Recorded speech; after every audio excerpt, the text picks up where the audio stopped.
রহরা ঈশ্বর কালুকাশ্রম থেকে পরম পূজনীয় মহারাজ স্বামীজি দিব্যগুণানন্দ মহারাজ আমাদের এই অনুষ্ঠান প্রাঙ্গণে এসে উপস্থিত হয়ে গেছেন।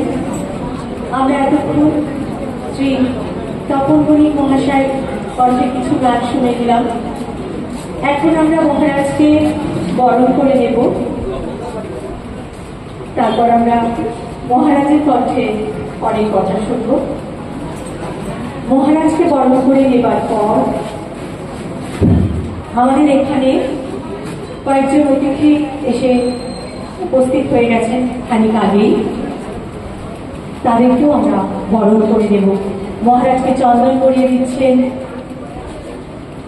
মহারাজ আর মায়ের চরণে পুষ্প নিবেদন করবেন। পম্পাদি ফুলের থালা হাতে মহারাজকে একটু সাহায্য করে দিচ্ছেন।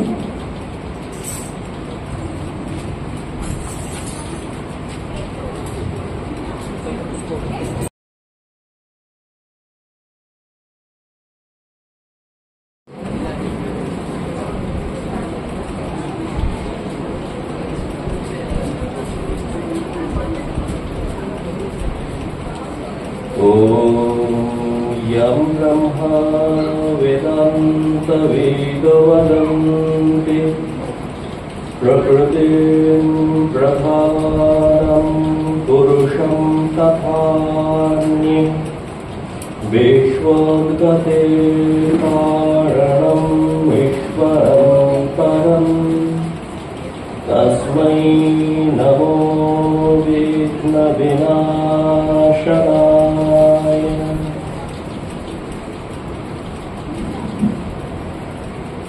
वन्दे जगद्बीजमखण्डमेकं वन्दे सुरैषेवितपादपीठं वन्दे भवेशं भवरोगवैद्यं त्वमेव वन्दे भुवि रामकृष्णम्। यथा निर्गाहिका शक्ति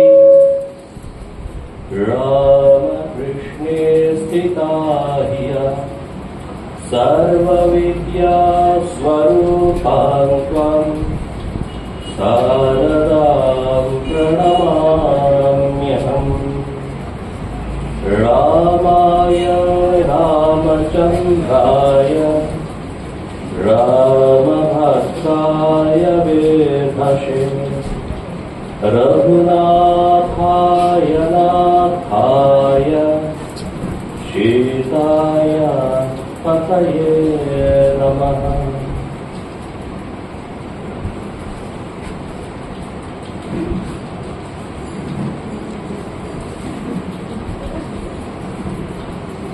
শুভচর সারদা রামকৃষ্ণ পাঠচক্রের আজ বাৎসরিক অনুষ্ঠান।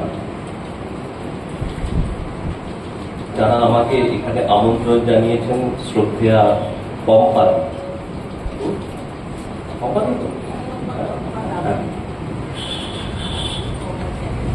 এবং এই পাঠচক্রের সঙ্গে সংশ্লিষ্ট সকল ঠাকুর মা স্বামীজির যারা সন্তান এবং ভক্ত, তাদের প্রত্যেককে আমি শ্রদ্ধা কৃতজ্ঞতা নমস্কার জানাই। আর আজকে যারা আপনারা এখানে ঠাকুর মা স্বামীজির ভাব অনুরাগী ভক্তমণ্ডলী, শ্রোতৃমণ্ডলী তথা তাদের সন্তানেরা উপস্থিত রয়েছেন, তাদের প্রত্যেককে আমি শ্রদ্ধা এবং কৃতজ্ঞতা এবং অভিনন্দন জানাই। আজকে বাৎসরিক অনুষ্ঠান। কিছুদিন আগে পম্পাদি আমাকে ফোন করেছিলেন যে আজকে আসতে হবে বলে। এখন মুশকিল হচ্ছে যে আমি গত বোধহয় ফেব্রুয়ারি মাসের কোনো একটা সময়তে 19-20 তারিখ এরকম কিছু একটা হবে এসেছিলাম। ওনারা কোনোভাবে যোগাযোগ করে গিয়েছিলেন আমাকে। এখন রহরা আশ্রমেই আমি নতুন, 1 বছর মানে হচ্ছে আসেনি প্রায়। তারপরে আমাকে ডেকেছিলেন, তারপরে আবার এখন ডাকলেন। আমি ভাবলাম যে কি মাত্র করবে নাকি আবার। তো বললেন যে না, বাৎসরিক অনুষ্ঠান। বেশ, তারপরে আপনাদের কি খবর বলুন? আপনাদের কি খবর? কেন আমি জিজ্ঞাসা করলাম এই কথাটি, এটা সন্ধ্যেবেলায় তো এই একটু ঘরোয়া ভাবেই আমি কথাগুলো বলছি, খুব ফর্মালি লেকচার দিয়ে কিন্তু বলছি না। কেন আমাদের এই গরম, এই বলছিলেন আমাকে যিনি আনতে গিয়েছিলেন যে এসিটা জোরে চালিয়ে দাও, গরম তো বটেই। তো আমার একটা কথা মনে পড়লো, এই আমাদের মহাভারতে একটি পর্ব রয়েছে, সেই পর্বটির নাম হচ্ছে যক্ষা প্রশ্ন, মানে বাংলায় করলে যক্ষের প্রশ্ন। আপনারা শুনেছেন হয়তো, কিছু কিছু পড়েওছেন। ওই যক্ষা প্রশ্নে আপনারা তো সেই গল্প জানেন যে যখন যুধিষ্ঠির 5 ভাই, দ্রৌপদী এবং মা কুন্তি জঙ্গলে জঙ্গলে ঘুরে বেড়াচ্ছেন বিতাড়িত হয়ে, প্রতারিত হয়ে। তো ওই জঙ্গলে জঙ্গলে ঘুরে বেড়াতে বেড়াতে, আচ্ছা ওই দিদি এসছেন যিনি গতবার আমাকে বই দিয়েছিলেন,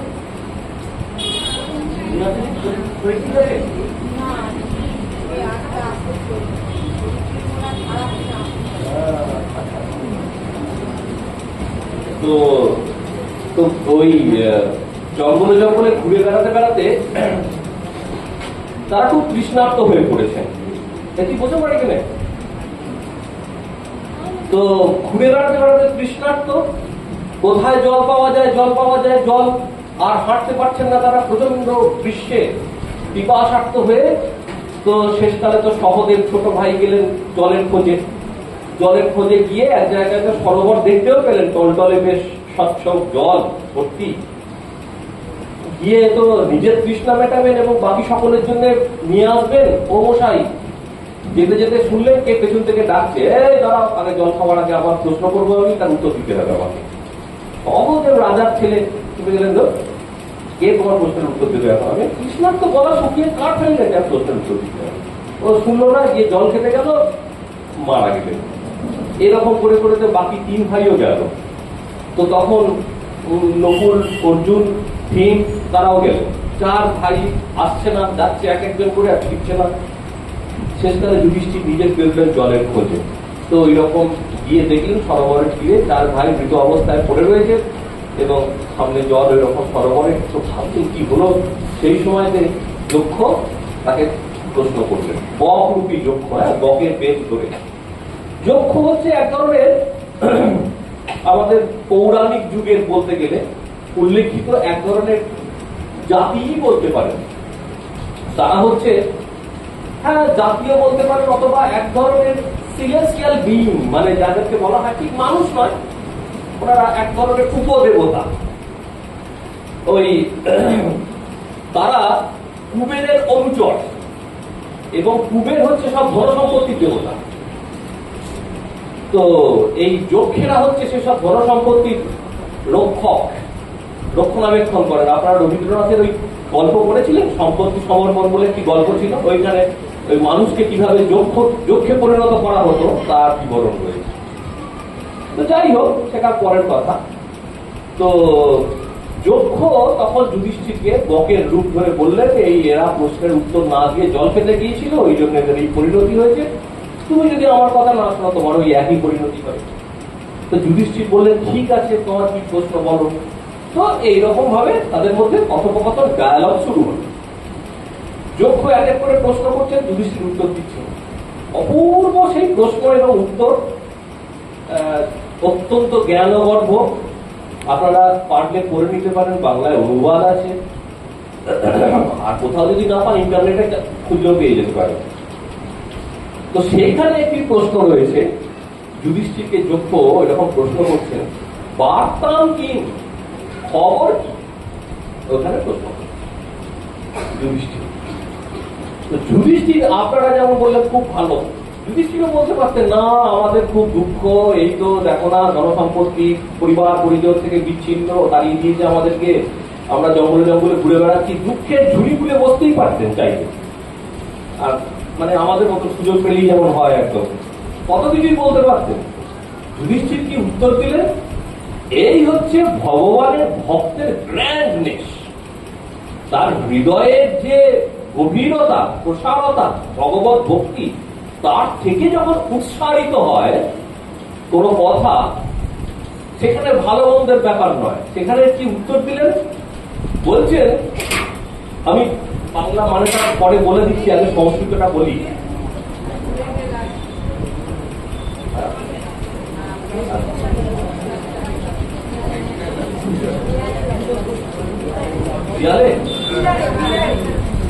তাহলে কি আমাদের লেকচারে কি ভেঙে পড়ছে?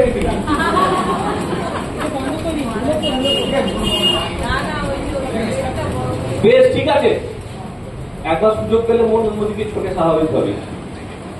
ওই কেন বললাম, ওই আমাদের আলমবাজার মঠে তখন স্বামীজি বিদেশ থেকে সবাই ফিরেছেন, তো ফিরে সবাইকে বলছে না লেকচার দিতে হবে, এইসব করতে হবে। আর ঠাকুরের সন্তানরা তারা দিনরাত ধ্যান করতে পারলি খুশি, তাদেরকে দিয়ে আবার লেকচার দেওয়ানো, তো গণরাজি নিমরাজি হয়ে এবারে একদিন খোকা মহারাজ স্বামী সুবোধানন্দজি পালা করেতে লেকচার দিতে হবে সেই দিনে। ওদের টেনশনের অবস্থা খারাপ, একে লেকচার জীবনে দেননি, আর ঠাকুর এমনি তিনি খোকা, ঠাকুর তাকে খোকা বলতেন। তিনি সরল সাদাসিধের মানুষ, একদম লেকচার দেওয়া, তার উপর আবার স্বামীজির সামনে, তো হাত পা তো পেটে সেদিয়ে যাচ্ছে তার এমনি ভয়ে টেনশন, একেবারে কি করবেন বুঝে পারছেন না। ঢেলে ঝুলে তাকে ওই 11টা কত সময়তে 11টা কত সময়তে, সেই সময়তে তার ওই তাকে মঞ্চে মানে ওইখানেই আর কি ওই রকম ঘরেতেই দাঁড়িয়ে তাকে লেকচার দিতে এবার ঠেলে ঠেলে তোলা হয়েছে। তো খোকা মহারাজ ঠাকুরের কাছে খুব প্রার্থনা করতে, বাঁচিয়ে দাও যে কোনো প্রকারে হোক। তো খোকা মহারাজ যেই উঠে দাঁড়িয়েছেন লেকচার দেবেন বলে, মুখ এবার উপায় নেই, এত লোক বসে আছে, আর কি করবেন, মুখ খুলেছেন কি খোলেননি, সেই সময় ভূমিকম্প শুরু হয়ে গেল। এখন যেমন ভূমিকম্প হচ্ছে, সব চারদিকের বাড়ি থেকে শাঁখ বাজতে শুরু করলো, লোকজন তো বিল্ডিং কাঁপছে, দৌড়চ্ছে। আর আলমবাজার মঠের তো পুরোনো বিল্ডিং আপনারা জানেন, তো এখন তো কিছু রেনোভেট করা হয়েছে। আর সেই সময়তে তো পরে যখন সব মিটে গেল, তখন স্বামীজি বললেন, খোকা এমন লেকচার দিলে যে মাটি কেঁপে উঠবে পরে। তো আমাদের হচ্ছে এইরকম আর কি, এমন লেকচার বিল্ডিং না ভেঙে পড়ে গেল।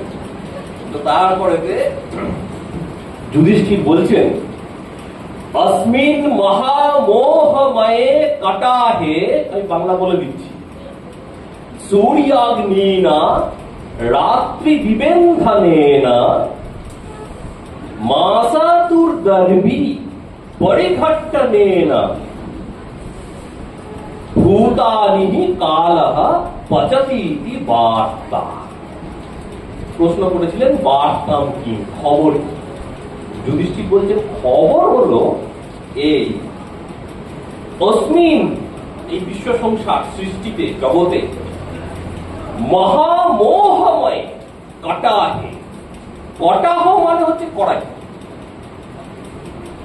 কড়াই তো আমরা জানি লোহার কড়াই হয়, তারপরে অ্যালুমিনিয়ামের কড়াই হয়, আবার এখন তো কি কি কড়াই, এগুলো ননস্টিক কড়াই, ওইসব কড়াই।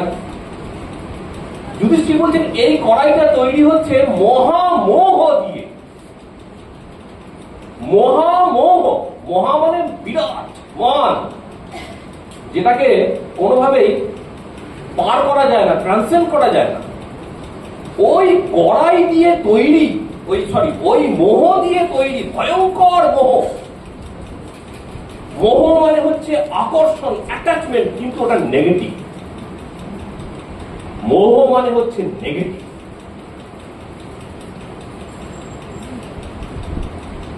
বলছেন এইরকম আমাদের যে এই জগতের প্রতি, এই শরীরের প্রতি, যোগ দর্শনে 5টা ক্লেশের কথা বলা হয়েছে জীবের। ক্লেশ মানে বুঝতেই পারছেন, দুঃখ, কষ্ট। এই 5টা ক্লেশ হচ্ছে অবিদ্যা, अस्मिता, রাগ, দ্বেষ, অভিনিবেশ। অভিনিবেশ মানে হচ্ছে যে জগতের প্রতি এবং আরো স্পেসিফিক্যালি নিজের শরীরের প্রতি প্রচন্ড অ্যাটাচমেন্ট, যেটা ছেড়ে দিক যেতে চায়। ক্লিঙ্গিংনেস টু দ্য বডি, এই শরীরটাকে একদম আঁকড়ে ধরে থাকা, এর বাইরে আমার কোনো পরিচয় নেই। অথচ আমরা প্রত্যেক মুহূর্তেই জানি যে যখনই মৃত্যু ঘটবে, যে মানুষটি চলে ফিরে বেড়াচ্ছিল, যেই মৃত্যু হলো, তার শরীরটা সামনে পড়ে থাকলেও আত্মীয় স্বজন আকুল হয়ে কাঁদবে। কেন কেন কাঁদবে? আমরা চাইলে শরীরটাকে প্রিজার্ভ করে রাখতেই পারতাম, রোজ একবার না হয় দেখতাম, কিন্তু আমরা জানি ওর কোনো দামই নেই। ওর ভেতরে যে চৈতন্য সত্তাটা ছিল, যেটা আসল ওই মানুষটি, ভেতরে যে চৈতন্য সত্তা, যেটি আসল মানুষ, তিনি শরীরটিকে ছেড়ে চলে গেছেন।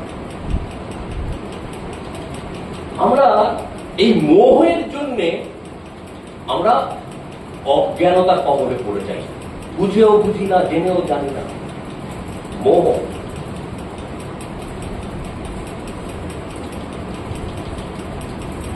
চণ্ডীকে বলা হচ্ছে, বলছেন যে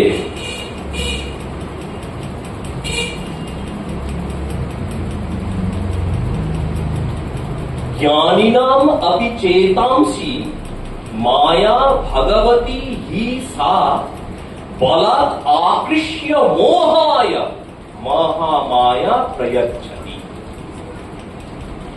বলছেন যারা বড় বড় জ্ঞানী পুরুষ, জ্ঞানী মানে এখানে ডিগ্রিধারী নয়, জ্ঞানী মানে যিনি ঈশ্বরকে জেনেছেন, ঠিক ঠিক ঈশ্বর জানিত পুরুষ, তাদেরও চেতাंसि, তাদেরও চিত্তকে বলাৎ আকৃষ্য মোহায়, এই হচ্ছে ভগবতীর মায়া। এমন মায়া ভগবতী হি সা, ভগবতীর মহামায়া মায়া এমন। মায়া কিরকম জানো? এই প্রশ্নের উত্তর দিতে গিয়ে চণ্ডীকে বলছেন এই মায়া হচ্ছে এইরকম, তাদের চিত্তকেও পর্যন্ত বলাৎ আকৃষ্য, মায়া বলে আকর্ষণ করে নেয়। কিসের দ্বারা? শক্তিটা কি, ফোর্সটা কি? মোহায়, মোহের দ্বারা। ভয়ঙ্কর আকর্ষণ, নেগেটিভ আকর্ষণ, শরীরের প্রতি আকর্ষণ, জীবনের প্রতি আকর্ষণ, জগতের প্রতি আকর্ষণ, এই সৃষ্টির প্রতি আকর্ষণ, সব মায়া।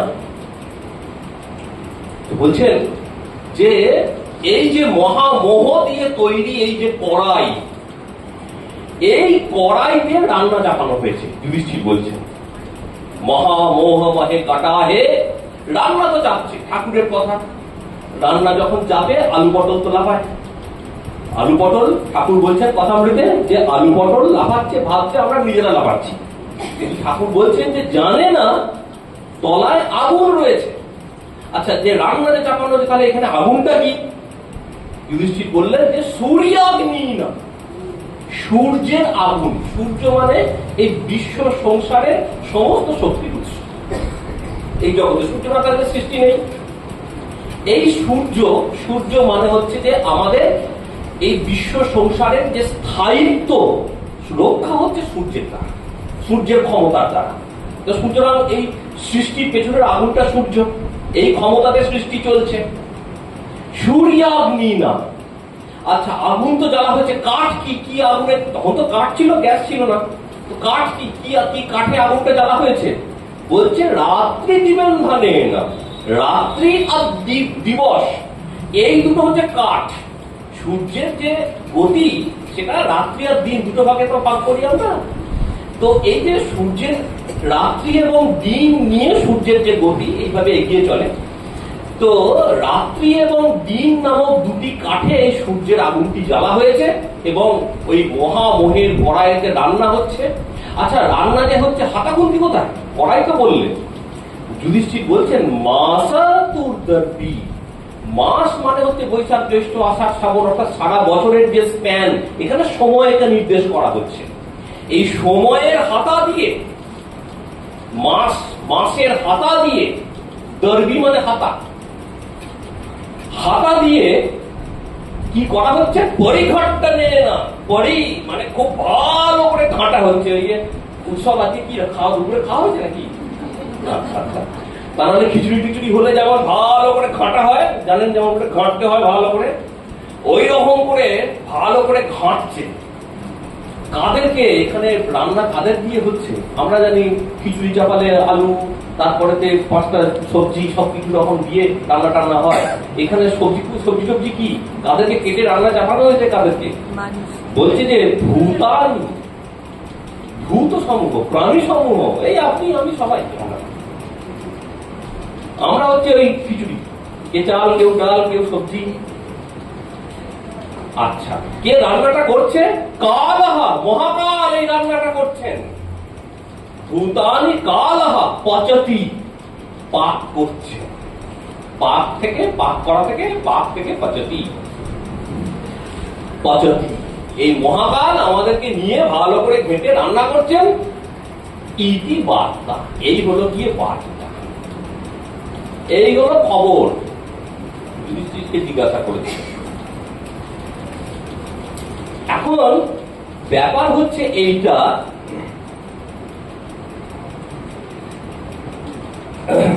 তারপরের যে প্রশ্ন সেটা আরো মারাত্মক। পুরো সিরিজ কোয়েশ্চেন করে জিজ্ঞেস করলেন বার্তা কি, উত্তর দিলেন। পরের যে প্রশ্ন ভয়ঙ্কর প্রশ্ন, তাহলে পন্থাম কি, তাহলে উপায় কি আমাদের? আমরা যদি মহাকাল যদি আমাদেরকে রান্নায় এরকম করে চাপিয়ে রান্না করে, তাহলে আমাদের উপায় কি? সারা জন্মের পর জন্ম ধরে শঙ্করাচার্য বলছেন না মহামুদ্গর স্তোত্রে, যে পুনরপি জানানাম পুনরপি মারানাম পুনরপি জানানি জাঠারে সাইয়ানাম, যে আমাদের বারবার এই জন্ম মৃত্যুর চক্রে বারবার করে ঘুরে মরতে হচ্ছে। আবার জন্ম, পুনরপি জানানাম পুনরপি মারানাম, আবার মৃত্যু, পুনরপি জানানি জাঠারে সাইয়ানাম, আবার মায়ের গর্ভে আসা, আবার এই চক্রের মধ্য দিয়ে একবারে চলছে সমানে। তো প্রশ্ন হচ্ছে যে তাহলে পন্থাম কি, পথ কি? যুধিষ্ঠির উত্তর দিচ্ছেন যে, বিউটিফুল উত্তর দিচ্ছেন যে বেদা বিভিন্ন শ্রুতয়োর বিভিন্ন নাশৌ মুনির ইয়াস্য মতং ন ভিন্নম ধর্মস্য তত্ত্বম নিহিতম গুহায়াম মহাজনো येन গতঃ স পন্থা। কি বললেন?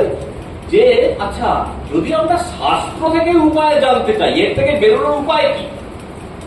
যদি আমরা শাস্ত্র থেকে জানতে চাই, বেদের কাছে যাবে। বেদে প্রচুর রকম পথের কথা বলা আছে। আমরা কনফিউজড হয়ে যাব। বেদা বিভিন্ন, এ বলছে এই যজ্ঞ করো, ও বলছে ওই যজ্ঞ করো, ও বলছে ওই উপাসনা করো, এ বলছে এই করো, ও বলছে। বেদা বিভিন্ন।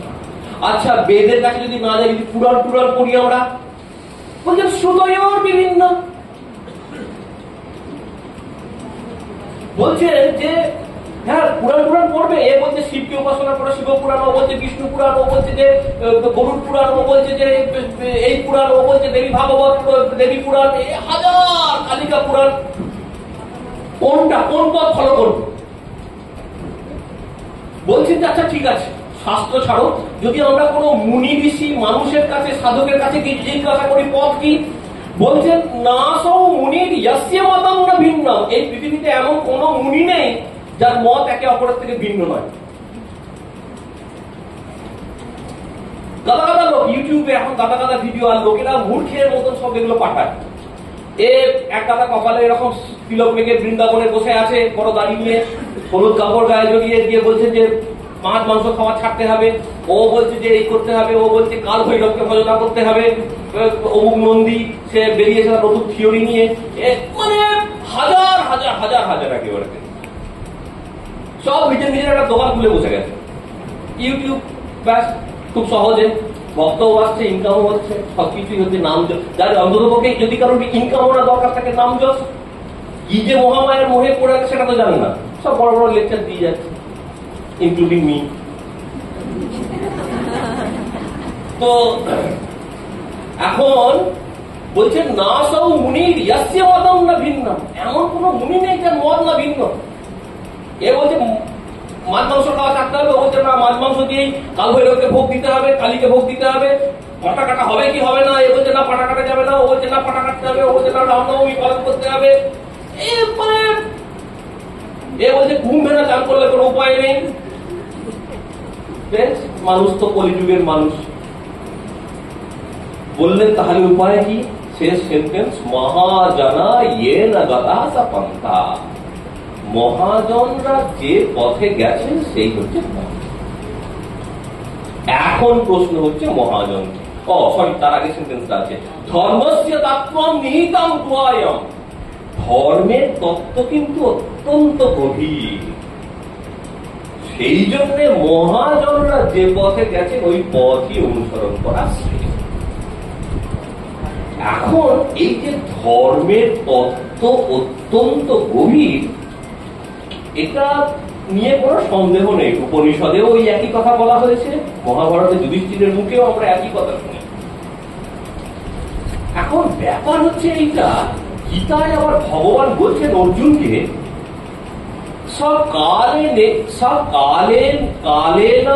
সঙ্গীটা ভেঙে বলছি, সকালেনা ইহা মাহাতা যোগা নাস্তা পারান্তাপা। এখন ধর্মের তত্ত্ব তো গভীরে নিহিত মানছি, কিন্তু ভগবান গীতায় বলছেন এই ধর্ম যোগ ঈশ্বর তত্ত্ব কালে সময়ে সময়ে নষ্ট হয়ে যায়। কালে না ইহা মহাতা যোগ নষ্ট পরন্তপা, পরন্তপা মানে অর্জুন। হে অর্জুন, সময়ে সময়ে এই ধর্মও কিন্তু নষ্ট হয়ে যায় পৃথিবী। তার ধর্ম মাঝে মাঝে নষ্ট হয়ে যাচ্ছে, তারপরে তাকে গভীরে কোথায় খুঁজতে যাবে পরের কথা। এখন গীতায় ভগবান বললেন এই ধর্ম যখন সময়ে সময়ে নষ্ট হয়ে যায়, তাকে আবার পুনরুজ্জীবিত করবার জন্য আমি অবতার হয়ে আসি। এই কথা গীতায় ভগবান বললেন। এখন বর্তমান যুগে একদিকে আমাদের জীবন আর একদিকে ধর্ম। আমাদের যে প্রাত্যহিক আটপৌরের জীবন, প্রতিদিনের লড়াই সংগ্রাম, তার চাকরি চলে যাচ্ছে, তার কি হচ্ছে, এই নিয়েই চলতে হচ্ছে। একটি ঘটনার কথা মনে করছে, আমাদের সঙ্গের একজন খুব বরেণ্য সন্ন্যাসী ছিলেন, নাম হচ্ছে স্বামী অশোকানন্দ মহারাজ। অশোকানন্দ উনি স্বামীজির শিষ্য ছিলেন। তো মহারাজ থাকতেন সান ফ্রান্সিসকোতে, আমেরিকায়। বাঙালি মানুষ, আমেরিকায় থাকতেন। তো আমেরিকার সান ফ্রান্সিসকোতে আমাদের যে আশ্রম আছে, বিরাট আশ্রম। এখন ওইখানে মহারাজ বিকেল বেলাতে ওই আমেরিকান যারা শিষ্য ভক্ত, তারা বিকেল বেলায় আসতেন, প্রায় ছুটি ছাটা থাকলে বা রবিবারে উইকেন্ডে তারা জড়ো হতেন। আর মহারাজ চেয়ারে বসতেন, পায়ের গোড়া সবাই বসে ঈশ্বর প্রসঙ্গ, শাস্ত্রের প্রসঙ্গ, আধ্যাত্মিক প্রসঙ্গ হতেন। এখন হতে হতে একদিন ওই রকম প্রসঙ্গ হচ্ছে, তারা দেখতে পাচ্ছে না যেখানটায় বসতেন এই সামনে, ওদের সামনেটা ওটা বারান্দা, দোতলার একটা বারান্দা, আর ওটা একটা বিরাট কাঁচ দিয়ে ঢাকা ছিল, বারান্দাটা কাঁচ লাগানো ছিল বিরাট। তো একদিন বসে প্রসঙ্গ হচ্ছে, দেখতে পাচ্ছেন দূর থেকে একটি পাখি উড়ে আসছে। তো ওরা দেখলেন পাখিটা উড়ে এলো, এই যে কাঁচ লাগানো আছে ট্রান্সপারেন্ট, এটা কেউ বুঝতে পারেনি। যেমন হয় পাখিদের, ও সোজা এসে ওইখানে ধাক্কা খেয়ে, এবং ধাক্কা খেয়ে ও পড়ে গেল মাটিতে আহত হয়ে। তো মহারাজ তো ব্যস্ত হয়ে উঠেছেন, সকলে মিলে ছুটলো।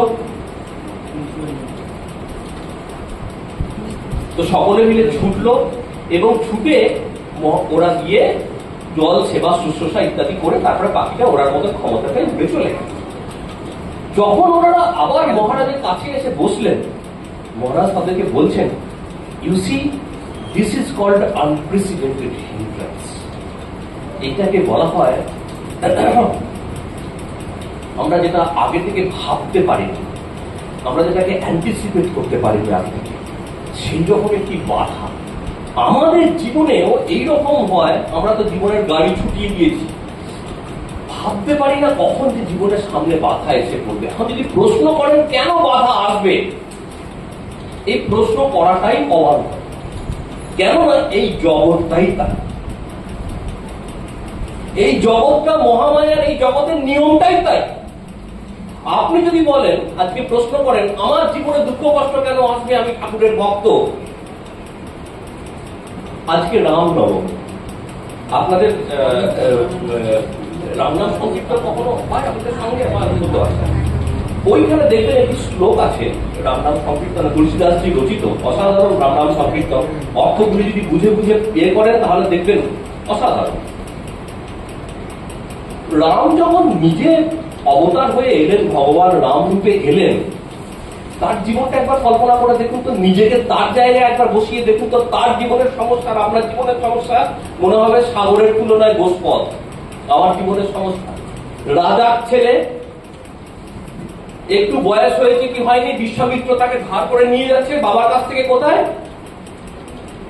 রাক্ষস মারতে হবে। কি রাক্ষসী জানো? তারকা রাক্ষস। হ্যাঁ, বা আপনারা পড়েছেন তাহলে। এই সমস্ত রাক্ষসদেরকে মারতে হবে। বাবা মা তো কেঁদে আগুন, ছেলেকেই না রাক্ষসেরা খেয়ে নেয়। ভগবানের বাবা হয়ে তার শান্তি নেই, দুঃখে কষ্টে। এই তো কি হলো বোস?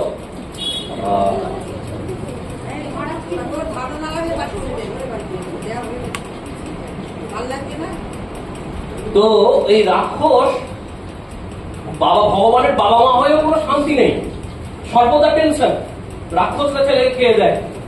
আচ্ছা, যখন রাজা হবেন, অভিষেক হবে, সঙ্গে সঙ্গে পুরো সেকেন্ডের মধ্যে সিন পাল্টে গেল।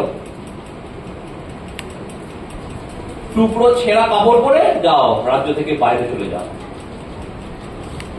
আপনার জীবনে যদি এরকম হতো, মামলা করতেন গিয়ে হাইকোর্টে,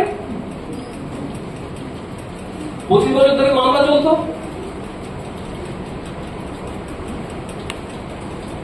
তুলসীদাসজি বলছেন, কি অপূর্ব কথা। আহা, আমরা যখন পড়বো তখন যেন অর্থগুলি বুঝে পড়ি।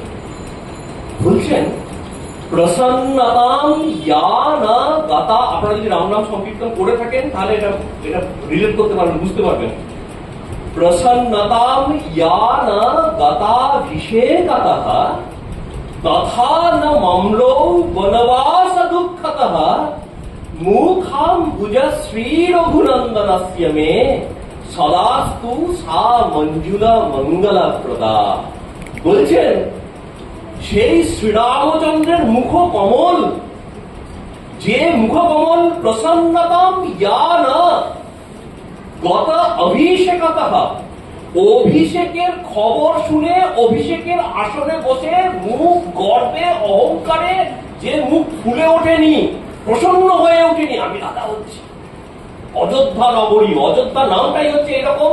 সেই সময়তে ভারতবর্ষে কোন প্রায় ক্ষত্রিয় বংশই ছিল না, মাত্র কয়েকটি ক্ষত্রিয় বংশ। তার কারণ আছে, তার আগে ক্ষত্রিয়রা এত অত্যাচারী ছিল যে পরশুরাম হয়ে ভগবানকে আসতে হলো, এবং পরশুরামে হয়ে এসে তিনি 21 বার ক্ষত্রিয়দেরকে মেরেছেন। 21 বার সমস্ত ক্ষত্রিয়দের সঙ্গে যুদ্ধ করে করে তাদেরকে মেরেছেন। মাত্র কয়েকজন ক্ষত্রিয় মা রমণী তাদের সন্তান শিশু পুত্রদেরকে নিয়ে গুহায় লুকিয়েছিল। সেইখান থেকে পরবর্তীকালে কয়েকটা ক্ষত্রিয় বংশ আবার তৈরি হলো, এই অযোধ্যার মতন এইরকম ধরনের। ভারতবর্ষে ক্ষত্রিয় বংশই প্রায় নেই, লোপ পেয়ে গিয়েছিল। আর লোপ পেয়ে গিয়েছিল, আমাদের প্রবলেম গুলো জগতে কিরকম দেখুন। এই যে আমরা বলি না যে মাথা যন্ত্রণা হচ্ছে, তো মাথা কেটে গেল, ওই রকম ধরনের আর কি। ভগবান অবতার হয়ে এলেন, ক্ষত্রিয় শূন্য করলেন। ক্ষত্রিয়দের এত অত্যাচার বেড়ে গিয়েছিল, ক্ষত্রিয় শূন্য করতে হলো তাকে। কিন্তু যেই ক্ষত্রিয় শূন্য করলেন, আর তো এখন লড়াই করবার, যুদ্ধ করবার তো রাজা নেই, ক্ষত্রিয় নেই, তাহলে রাক্ষস খক্ষসদের অত্যাচার অত্যন্ত বেড়ে গেল। একটা প্রবলেম সলভ করতে গিয়ে আর একটা প্রবলেম বেড়ে। এই জগৎটাই এইরকম। আপনি যদি বলেন আমি ঠাকুরের ভক্ত, আমার জীবনের সমস্যা, দুঃখ কষ্ট কেন আসবে, এই প্রশ্নটাই অবান্তর, এটাই জগৎ। যখন আমরা সমুদ্রে চান করতে যাই, কখনো দাঁড়িয়ে বলি এ সমুদ্র তোমার ঢেউ বন্ধ করো, আমি চান করলে তারপর ঢেউ। আপনারা পয়সা খরচা করে সমুদ্রে চান করতে যাবেন, ঢেউয়ে চান করবেন বলি। নতুবা তো স্থির জলের পুকুর ছিল, ওই ঢেউ লাগাচ্ছে, উঠছে পড়ছে, ওইটা দিয়ে আনন্দ নেবে বলে চান করতে যায়। এই জগৎটাও এইরকম, কন্টিনিউয়াস ঢেউ উঠছে পড়ছে। এইখানে দাঁড়িয়ে আঙুল তোলা মূর্খামি। এখানে জীবনের সমস্যা দুঃখ কার আসেনি? বলছেন যে অভিষেক হবে, আসনে বসে, রাজ সিংহাসনে বসে যে মুখ প্রসন্ন হয়ে যাবেনি, গর্বে অহংকারে আমি রাজা হচ্ছি। রামচন্দ্রের ক্যারেক্টার দেখুন, গতাভিষেকতঃ তথা না মম্লৌ, আর বনবাস দুঃখতঃ, আর যে মুখ পরক্ষণই বনবাসে যেতে হবে তার খবর শুনে ম্লান হয়ে যায়নি। তথা না মম্লৌ, যে মুখ ম্লান হয়ে যায়নি দুঃখে কষ্টে, নিষ্পৃহ মানুষ। এই হচ্ছে অবতারের ক্যারেক্টার, এই হচ্ছে মহাজন। মহাজন ইয়ে না গাথা সাকান্থা, ওই মহাজন নিষ্পৃহ। এই জগতের স্বরূপ তিনি জানেন।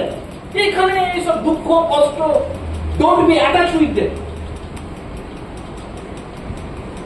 সেই রামচন্দ্রের মুখকমল আমার প্রতি মঙ্গলপ্রদ হোক। তিনি কৃপা দৃষ্টি করে আমার দিকে, মঙ্গল দৃষ্টিতে আমার দিকে তাকান, এই প্রার্থনা করা হয়েছে। রামচন্দ্র, আচ্ছা 14 বছরের বনবাস, জঙ্গলে জঙ্গলে ঘুরে বেড়াতে, কোথায় থাকবে ঠিক নেই, কি খাবে ঠিক নেই, কোথায় জল পাবে, জঙ্গলে বাস করা খুব কঠিন। বেশি দিন এক জায়গায় বাস করলে আবার ফলমূল শেষ হয়ে যাবে সেখানকার, অন্য জায়গায় যেতে হয়। এই পরিস্থিতিতে আবার মাঝখান থেকে তার সহধর্মিনী বউ চুরি হয়ে গেল। আবার লড়াই করো, যুদ্ধ করো, কোথায় শ্রীলঙ্কা, সেইখানে গিয়ে গিয়ে সেই যুদ্ধ করে তাকে উদ্ধার করে আনা। উদ্ধার তো করে আনলেন, অগ্নি পরীক্ষা করিয়ে আনলেন, করে এনে এই যে রাজ্যে ফিরলেন, আবার কিছুদিনের মধ্যে লোকজন কানাঘুষো করতে শুরু করে দিল। ভগবান বলে কোনো ছাড় নেই, লোকজন গুজুর গুজুর ফুসুর ফুসুর করতে শুরু করে দিল।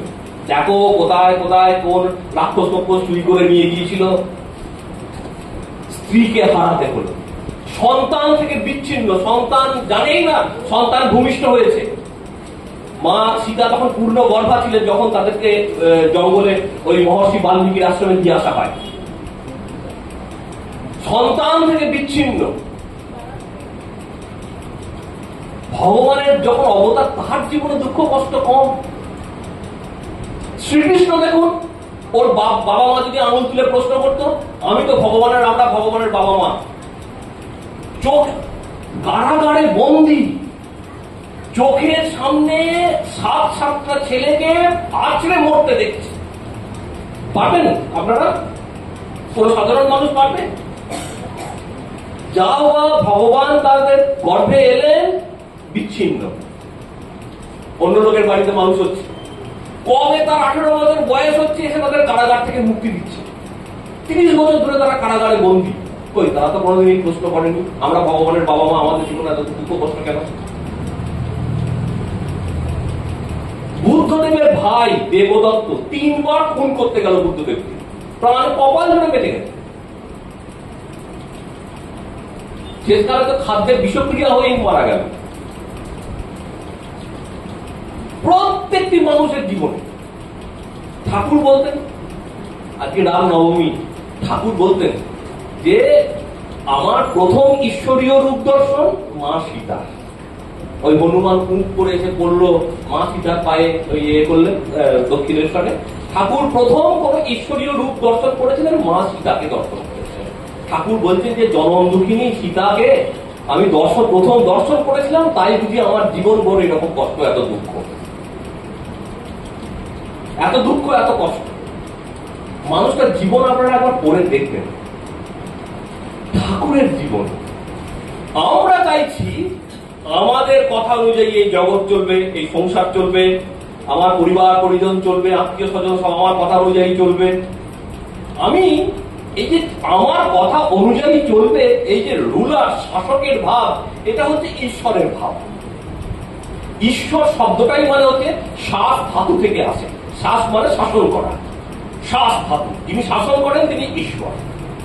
আমরা চাইছি আমরা মানুষ, কিন্তু আমরা আমাদের কথায় রাজ্য আমাদের ইচ্ছা মতন চলবে, আমাদের দেশ আমাদের ইচ্ছা, এটা কেন হলো, সরকার একটা ভুল করলো, এই করলো, এই আন্দোলনে জব দাও। বাড়িতে আমার কথা অনুযায়ী চলছে না, সমস্যা, ঝগড়া ঝাঁটি, অশান্তি, মুখ দেখাতে কি বন্ধ, পরিবার পরিজন পাড়ায়। আমরা চাইছি আমি মানুষ আছি, আমি ঈশ্বর হব, আমার কথা অনুযায়ী সব চলবে, আমার ইচ্ছা অনুযায়ী সব চলবে। মানুষ থেকে আমরা ঈশ্বরে উঠতে যাচ্ছি, কিন্তু ওই যে কাঁচের পাঁচিল আছে, সোজা তো পাখির মতো উঠছি, দরাম করে ধাক্কা খেয়ে। ঠাকুরের জীবন আপনারা দেখুন, ঠাকুর বড় মজা। তিনি তো ভগবান অবতার হয়ে এসেছেন। তিনি চাইছেন আমি এই সাধারণ মানুষ যেভাবে সংসারে আনন্দ করে, এইরকম একটু সংসারে আনন্দ ফুর্তি করব। কলকাতায় বেলুন ওড়ানো হবে, বরের মাঠ। তখনকার দিনে ব্রিটিশ পিরিয়ড, রোজ একটা নতুন নতুন হুজুগ, আজকে রেলের গাড়ি, রেল লাইন বসছে। দেশীয় লোকেরা তো ছেনা ন্যাকড়া কেনা করে থাকে, ঝুঁকির ঘরে থাকে, তারা এইসব জিনিস দেখে তো অবাক। রোজ রোজ ব্রিটিশ সরকার, মহারানী ভিক্টোরিয়ার আমলে কি না কি রোজ রোজ নতুন নতুন একদম বিরাট ব্যাপার। কলকাতায় বেলুন ওড়ানো হবে, বেলুন তাতে নাকি মানুষ চড়ে ওড়ে, সে একদম গোটা কলকাতা হুজুগে ভেঙে পড়েছে একেবারে। ঠাকুরের গানে খবর এসছে। আর ঠাকুর তো ছিলেন একদম 5 বছরের শিশু। অবশ্য আজকালকার হিসেবে 5 বছর নয়, আজকালকার 5 বছরের শিশু তো ভালোই রিল বানাচ্ছে, তো সেরকম নয়। ঠাকুর একদম সরল বাচ্চা ছেলের মতন, মানে মা ছাড়া কিছু বোঝেন না। মানে কিছু খেতে হলেও সেটা মাকে জিজ্ঞাসা করে, ওখানে যে যাবো কিনা সেটাও মাকে জিজ্ঞাসা করে, মা এটা যাবো, মা ওটা করবো, মা এটা খাবো, মানে সমস্ত কিছুতে মা। আর মায়ের নির্দেশ না পেলে কিছু করবে না, সর্বদাই মা মা, একদম মানে শিশু। ঠাকুরের শরীরটাই দেখতে বড় ছিল, যেই দেখেছেন প্রত্যক্ষদর্শী, একদম বালক শিশু। কিছু একটু হলেই মাকে কমপ্লেন, মা একদম প্রত্যক্ষ তার কাছে মা। আর মা তার সঙ্গে ঠাকুর দেখতেন সঙ্গে সঙ্গে ঘুরে বেড়াচ্ছে, কথা বলতে আছে না, দেখবেন না। আবার কি শাড়ি পরে এসে হাঙ্গাম করছো মা, কি একটা শাড়ি পরেছে, শাড়ি পরে এসে স্বামীকে ঠাকুরকে দেখাচ্ছে, এসব করছে। আর মা তো ওই রকম সর্বদাই ঠাকুরের সঙ্গে আদান প্রদান চলত। ওই দক্ষিণেশ্বরের আমাদের যে মা কালীর মূর্তি, ও তো 9 বছরের বালিকার মূর্তি, মানে তাতে কি হয়, আমাদের শক্তি পীঠ আছে কামাখ্যায় যেমন হয়, মা রজস্বলা হন, আমাদের এখানে অম্বুবাচীর সময়তে বন্ধ থাকে না, ওই আমাদের কালীঘাটের মূর্তি 13 বছরের মূর্তি, মায়ের মূর্তি। ঠাকুরও দেখেছিলেন 13 বছরের বালিকা মূর্তি, দক্ষিণেশ্বরের 9 বছর, ওই জায়গায় কোনোদিন মন্দির বন্ধ থাকে। তো মা ওই মা সর্বদা ঠাকুরের সঙ্গে কন্টিনিউয়াস তাদের আদান প্রদান, কথাবার্তা, দেখাশোনা। একটা বাবুরা নতুন পায়ের ওই কি বলে পাঁইজোর পরিয়ে দিয়েছে, ঠাকুর দক্ষিণেশ্বরের মন্দিরের দুয়ারে বসে আছেন, মা ঝমঝম করে সেই নুপুর পাঁইজোর পরে একদম দক্ষিণেশ্বরের মন্দিরের উপরে উঠে ওখান থেকে পা বাড়িয়ে ঠাকুরকে দেখাচ্ছে, দেখো দেখো কেমন পড়েছি। যেমন ছোট মেয়েরা বাড়িতে নতুন গয়না পড়লে বা কিছু পড়লে সবাইকে দেখিয়ে বেড়ায় কেমন সাজ হয়েছে, দেখো ওই রকম ধরনের। নতুন কাপড় পরিয়েছে, সেটার কথা বলে দিয়ে আছে, দেখাতে এসছে যে দেখো কেমন পড়েছি। তো ঠাকুর এখান থেকে বারান্দা থেকে বসে চিৎকার করছেন, ওলো পড়বি, মানে ঝুঁকে পড়ে পা দিয়ে দেখাচ্ছে, উপর থেকে পড়ে যাবি, ঝুঁকে পড়ে দেখাচ্ছে ঠাকুরকে। ঠাকুর নিচে বসে আছেন, সর্বদা দেখতেন মাকে। ঠাকুরের কানে খবর এসছে কলকাতায় বেলুন উড়ানো, ঠাকুরেরও দেখার ইচ্ছা, যাবো আমি দেখতে, হুজুক বাচ্চা ছেলের কানে ঢুকলে যাবো নয় বায়না। আর মথুর বাবু তো ঠাকুর যা বায়না করবে সঙ্গে সঙ্গে একদম পূরণ করবার জন্য রেডি। ঠাকুরকে নিয়ে গেছেন ওখানে ওই বরের মাঠে বেলুন ওড়ানো। বাবুদের ব্যাপার, যানবাজারের রাজা, কলকাতার অর্ধেক কলকাতার মালিক তারা। তো ঠাকুরকে নিয়ে গেছে, এখন কার পার্কিং যেখানে গাড়ি রেখে তো এবারেতে ভেতরে যেতে হবে। তো ওইটুকু রাস্তা দিয়ে বরের মাঠে হেঁটে যাচ্ছেন ঠাকুর, ওইখানে দেখলেন কি, ওই যে বড় বড় তখন আরো বড় বড় গাছ ছিল পুরনো, সেই গাছে হেলান দিয়ে একটি ঠাকুর বলছেন, একটি গোড়া ছেলে, মানে ইংরেজদের ছোকরা, গোড়া মানে ইংরেজদের একটি ছেলে, সে ওইখানে হেলান দিয়ে ত্রিভঙ্গ ভঙ্গিতে একটি গাছে হেলান দিয়ে দাঁড়িয়ে আছে। ঠাকুর বলছেন, যাই দেখলাম সঙ্গে সঙ্গে গোবিন্দের উদ্দীপন হয়ে গেল, আর বাহ্য শূন্য হয়ে গেলাম, বেলুন ওড়ানো আর দেখা হলো। তিনি চাইছেন জগতে আমাদের মতন এই একটু আনন্দ করবেন, ফুর্তি করবেন, তার ক্ষেত্রে ওই কাঁচের পাখি। তিনি ভগবান থেকে মানুষ হতে চাইছেন, সেখানেও মহামায়ার পাখিতে ধাক্কা খেয়ে ফিরছেন। তুমি অবতার, তুমি মানুষ নয়। আমরা চাইছি ভগবান হতে, আমাদের ক্ষেত্রেও কাঁচের পাখি, তিনি চাইছেন মানুষ হতে, তার ক্ষেত্রেও কাঁচের পাখি। ঠাকুর যাচ্ছেন কোথায়? চিড়িয়াখানা দেখবো, খুব ফুর্তি করে উল্লাসে করে তো গেছেন। গিয়ে ঠাকুর বলছেন, প্রথমেই সিংহের খাঁচার কাছে নিয়ে গেল। এত জায়গা থাকতে প্রথমে ঠাকুরকে নিয়ে গেছে, কপালই খারাপ ঠাকুরকে নিয়ে গেল সিংহের খাঁচার কাছে। আর যেই সিংহের খাঁচার কাছে নিয়ে গেছে, সিংহকে দেখেই, সিংহ যার বাহন জানেন আপনারা, ব্যাস মা জগদ্ধাত্রী দুর্গার উদ্দীপন, বাদ্য শূন্য, সমাধিস্থ। আর চিড়িয়াখানা দেখা হলো। মজার ব্যাপার, আজকে রামনবমী মনে করছে এখন বলতে, ঠাকুরকে একবার কলকাতায় কি কাজে যাবে, মথুর বাবুদের রাজাদের গাড়ি, তখন রানী রাসমণি, মথুর বাবুদের প্রতাপ কলকাতায়, মানে প্রতাপ মানে কলকাতার মালিক তারা। ইংরেজ গভর্নমেন্ট মতো তাদের নামে ভয় হবে, যতবার মামলা করেছে হেরে গেছে তাদের সঙ্গে। বাবুদের সেই বিশাল ফিটন গাড়ি ঝাঁ চকচকে ঠাকুরকে তো নিয়ে যাচ্ছে।